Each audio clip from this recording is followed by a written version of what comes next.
Hello guys, നമുക്ക് കയ്പില്ലാത്തൊരു കയ്പക്ക തീയലുണ്ടാക്കിയാലോ? ചിലയിടത്ത് പാവക്കാന്ന് പറയും കേട്ടോ.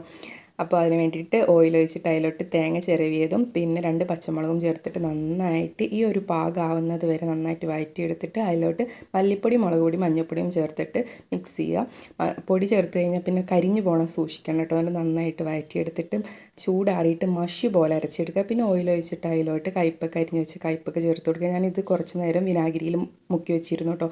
ഒന്നെങ്കിൽ വിനാഗിരിയിലോ അല്ലെങ്കിൽ പുളിവെള്ളത്തിലോ മുക്കി വെച്ച് കഴിഞ്ഞാൽ കയ്പക്കൻ്റെ കഴുപ്പ് പോകും കേട്ടോ. പിന്നെ അതിലോട്ട് ഉപ്പും കുഞ്ഞുള്ളിയും ചേർക്കുക. കുഞ്ഞുള്ളിനെ മാക്സിമം എടുക്കാൻ നോക്കണം. എന്നിട്ട് നന്നായിട്ട് വഴണ്ട് പാവയ്ക്കെല്ലാം വെന്ത് വന്നിട്ട് അതിലോട്ട് പുളിവെള്ളം ചേർക്കുക. പുളി കൂടാനും പാടില്ല കേട്ടോ.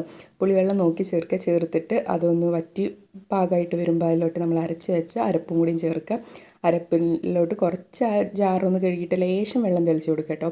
ഒരുപാട് ലൂസാവാൻ പാടില്ല പാവക്ക തീയൽ.